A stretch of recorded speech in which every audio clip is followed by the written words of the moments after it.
Hello guys, my name is Khan, and actually in today's video I will show you guys that how can you use loops in Stata with locals that you can create.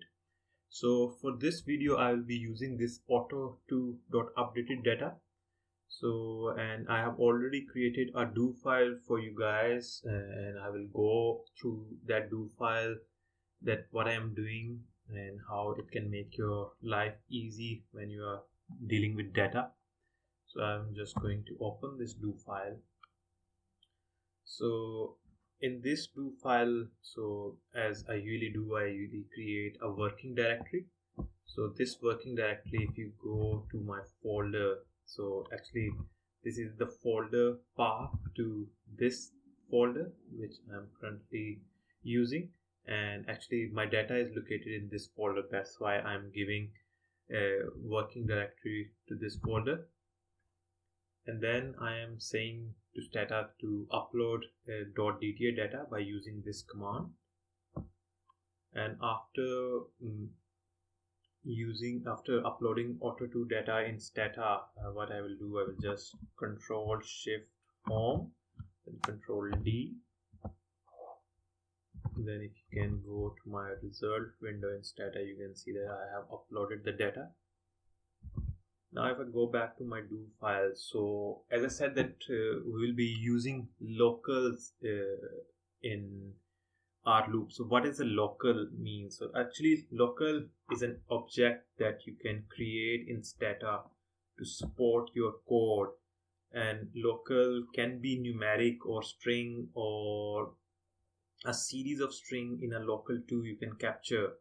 So for example, so in order to create a local you have to write down local, then you can give any name A, B, C, or maybe write down it shouldn't be a one alphabet, it could be a series of alphabets. Suppose local ABC is equal to 1 is equal to 2. So if I run this command,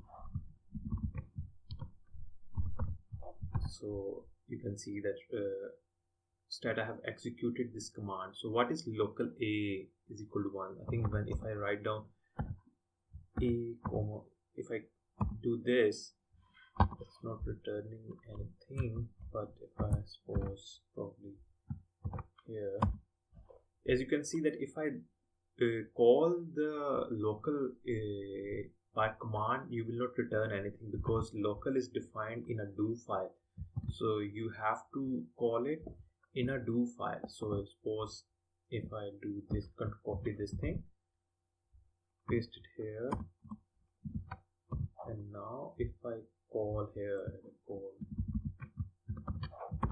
you can see now Stata have printed 1, but when I was calling this local from this command, it was not returning me anything because you define locals within the do file and you can call locals within the do file. So and it's not a good practice to call it local from this command window.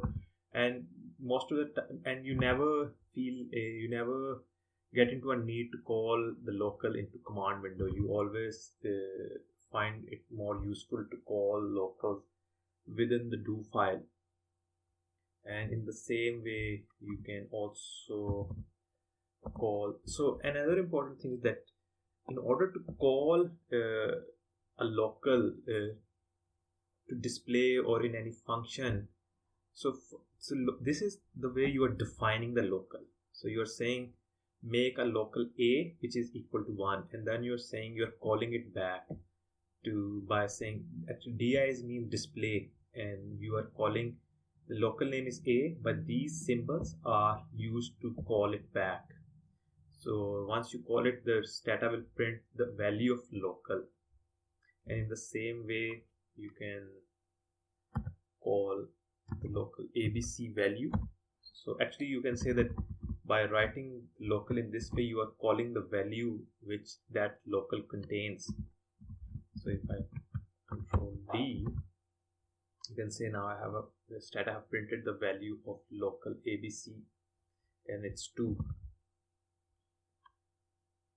And You can also update the local. So suppose which is already defined. So suppose, as you can see in line 15, I defined a local, that local a is equal to 1.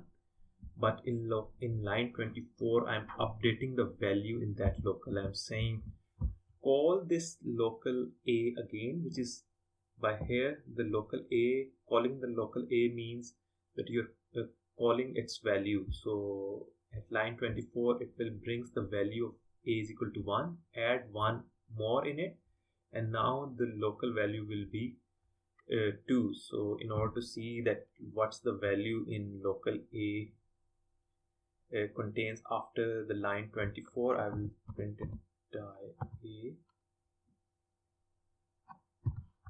and I will enter it again. So I have control shift home, control D. So you can see now the value of local a is 2. So this is, and it's very useful, especially if you have to update your local value, especially in a loop. So another example, as I said, that this thing has become very important, especially when you have to update your local value in a loop. So in another example, I am saying there is a local b is equal to 1, and then in a loop I am creating for each I of num list 1 to 5.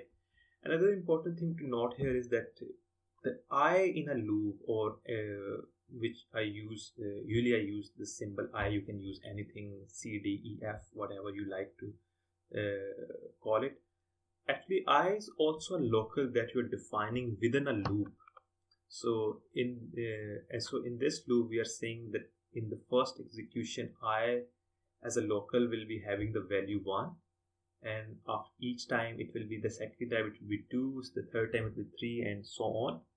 So what I am doing, I'm saying run this loop 5 times. So whenever I'm running this loop 5 times, I will display the value of b by calling the local b, and then after that I will update this local by 1.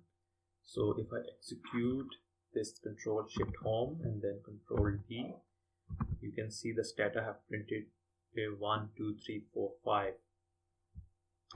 Actually, it's a very easy example. Another thing that I have told you guys, that local, it's not compulsory that local must have to be a numeric. It can be a string too. So you can suppose if I'm creating a local b1 and I'm giving it a value, a string value testing. So if I have to call it back, so I will show you guys what's the difference between calling a numeric and a string.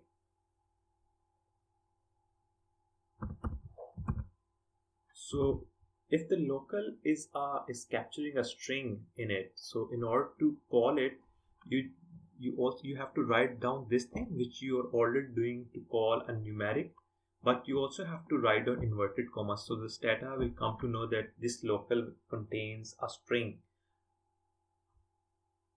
So again, you have to use inverted commas in order to call a string local with these signs.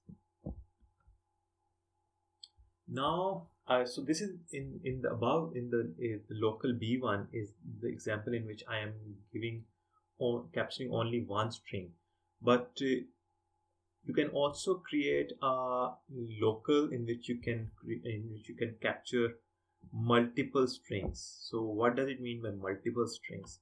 So suppose I want to create a local b2 which will be capturing 3 strings, type 1, type 2, type 3, and you can call these strings separately in a loop too, and I will show you guys how you can do that. But in order to define a local with 2 or multiple strings, you have to use inverted. Whatever string you are making, you have to do it in a inverted commas, Again, the second string is also in inverted commas, and the third string is also in inverted commas, and all these three strings are within one inverted commas, as you can see here and here, and then I am using these symbols. So and by this you will be able to define a local with multiple strings. And now suppose I am in a loop, I want to see each string one by one, because this local have three strings, but I want to see three strings one by one. So what I will do, I will say for each I of local B2, which I have just defined. So each I of local B2 means that the first time this loop will run, the I will be type 1. The second time the loop will run, it will print type 2. And the third time loop will run, it will be type 3. So we will be calling each string in a local one by one. So if I execute this thing, SD, Control D, so you can see Stata have printed type 1, type 2, type 3. These are very important things, and I will show you guys how it can make your life very, very easy. So in this data set, I have a new variable which is type. Actually, type is a categorical variable in this data set, which is string variable. Control D. You can see I have three types within this type variable. Actually, these are categorical variables, string variables, type 1, type 2, type 3. So, but suppose and you can so suppose you want to create a local which capture these three types. So the one way is to just the way I have done that, when I made a local B2, write down by myself in the code file that these are the type. But it's a bit cumbersome that you have to go in first, you have to tab that variable, have to see what are the types, and then you have to make this local. This is a bit cumbersome. A bit more easier way of doing is that there is a command in Stata which is levelsof. So I will write down levelsof, the variable name is type, and then I'm saying that capture all the levels in all the categories in this variable in a local which is type cat. So type cat will be actually is the same as this B2, but we are doing it by using a command as levelsof. Another good thing about this command is that suppose your data get updated and you may come up with a new type, suppose type 4 and type 5.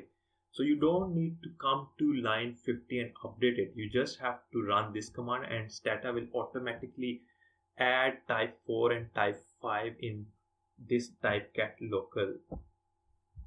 So this is a very important thing. This is a very useful command, levelsof. So if I print, so I will execute my code, Control Shift Home and then Control D. You can see that I have type 1, type 2, type 3 captured in this local, which is type underscore cat, which is cat for category.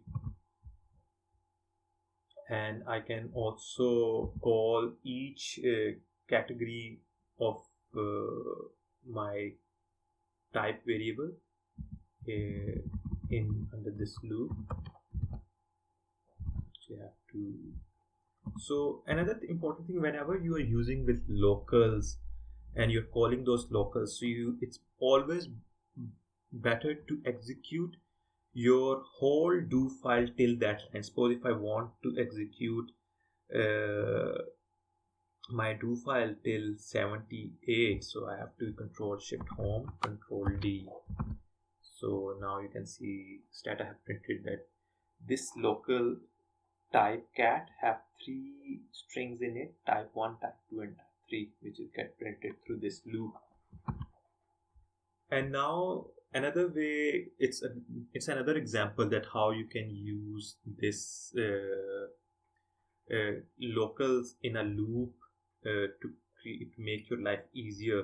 So suppose if you are working with your current data and you want to export data into different sheets by its type. So as we want to make a sheet type 1, if the type is type 1, then I will want to make another sheet type 2.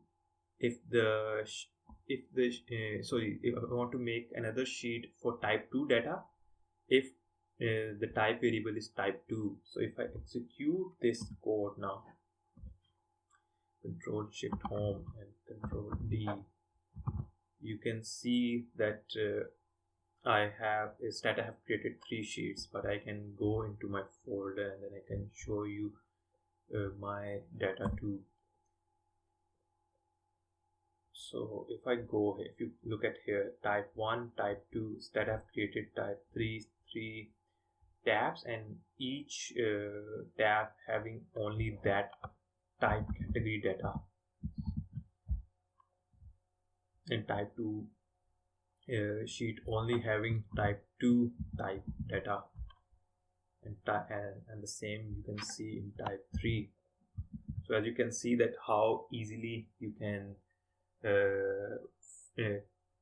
export the data into different sheets.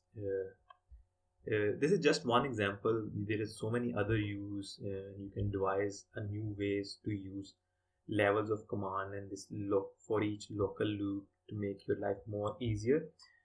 I will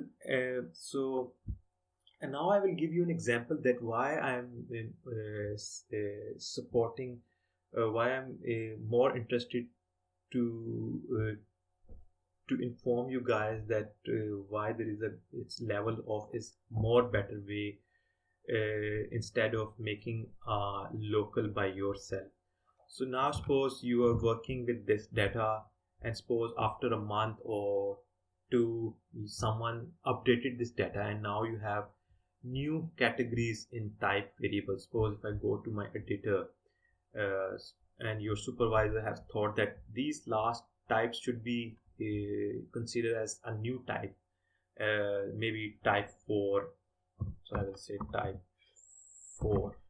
So your supervisor thought that we should have to add new type category which is type 4, and then I'm saving this data as a new data, as updated data. So I will say save as. I want to save on the same file, so I will say okay, and I will say yes, replace if it's already existed. So now in this data, if I say tab type, so now we have 4 categories in this type variable, and I'm having 2 observations for type 4. So if I suppose my supervisor asks me to export the data for each type separately, so now I don't need to update so because I'm using this type of Levelsof, so and I'm not using this b2 this local in my loop, I'm using type cat in my loop, so I don't need to update it. The Stata will automatically realize that now this type variable have 4 categories, and this type cat will be having 4 strings, type 1, type 2, type 3 and type 4, and Stata will automatically create 4 sheets for us without making any change in the code. But suppose I will give you an example here. So suppose if I'm using the same loop, and suppose if I am trying to export, if I'm trying to make this a data export for different type by using this b2 local which I have made by myself. So if I do it here, local b2, so suppose if I now execute and if I delete this sheet from my creating it new, so if I execute this code, the Stata will create only 3 sheets, not no 4 sheet, and it will not show us the type 4 data. So if I come here, as you can see, Stata have created 3 sheets only, and haven't considered type 4 because B2 haven't have the string for type 4. And if I come here, open it, as you can see, I have type 1, type 2, type 3, and type 4 is not there, but I want to see type 4 too. The one way will be that you go into your code, manually update it, also add type 4 here, but I don't as I told you guys, that it's a bit cumbersome. I don't want to do that. I want to make my code more automated. Levelsof will make your code more automated. You don't need to update it, because Levelsof command will automatically realize that this type variable have now 4 categories, and that's why if I use type cat here, and if I execute my code, Control D, now if I go back here, as you can see, Stata have created 4 sheets now. I can go back to data and can show you guys. So now if you can see, I have type 1, type 2, type 3, type 4, and each type data is in a separate file. If you go to type 4, it have only 2 observations. As you can see that I have edited it for just 2 observations. So I think in this code you can see that how you can make your life very easy with Levelsof command in a for each loop. So just to tell you guys that in this video, in the last video, we guys discussed looping with a num list, with a local, and then we also looping with a var list. So I think this is a good overview about how to use loops in a Stata, and thank you for watching.